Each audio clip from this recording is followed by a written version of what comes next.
આવેલું કે સુરત એકમાં, ત્યાં આપણે પારાયણ પાઠ રાખીએ છીએ. ગોટા પારાયણ થોડા સુંદર સ્થળ આવે છે અને પાઠ કરીએ છીએ. તો આ જેને પાઠ કરેલા એમના જે પારાયણની જે પૂર્ણાહુતિ થઈ એમાં છેલ્લા પકડાણો દોહરાયા, ત્યારબાદ પરણાવતો લઈને શ્રી કૃષ્ણ કહન, ત્યારબાદ વાણી પડવાથી આપણને એવો આનંદ થાય છે.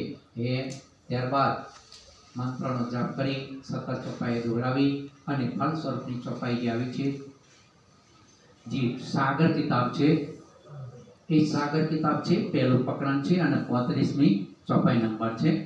એક જોત સાગર સબ હોરયા और ऊपर तले सब जोत, कई सूर उड़े आगू कंकड़ी, तीन भौम की जोत उद्योत, तीन भौम की जोत उद्योत।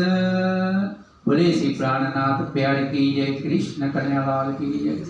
प्राणोना नाथ रामधनी अक्षराधि श्री कृष्ण अपने આજે ચોપાઈ જે છે એ સમજાવે છે કે પરમધામમાં જે સાગરો આવેલા છે, સાગરોનો એ પણ વાત કરે છે. સાગર કિતાબ છે, સાગર સમાન છે.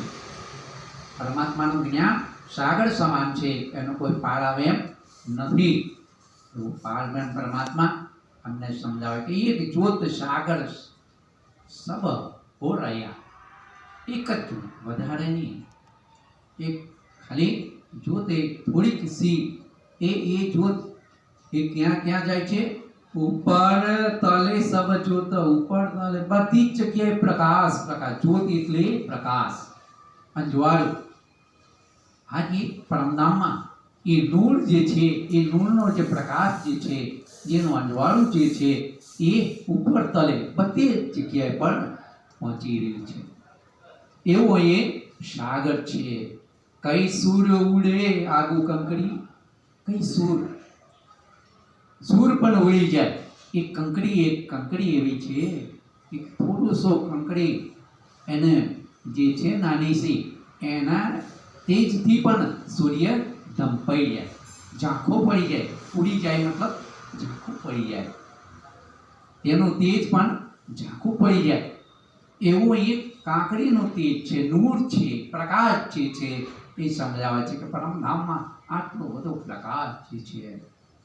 તીન ભૌમ કી જ્યોત ઉદ્યોત, એ એમની જે ભૂમિ જે છે, એ ભૂમિનો પણ એ જ્યોત જે છે, પ્રકાશ છે, એનું અજવાળું છે, ચમકારો જે છે, પ્રકાશ જે થઈ ગયો છે, એનું તો આ વર્ણન ક્યાં કરી શકીએ. સાગર સમાન છે.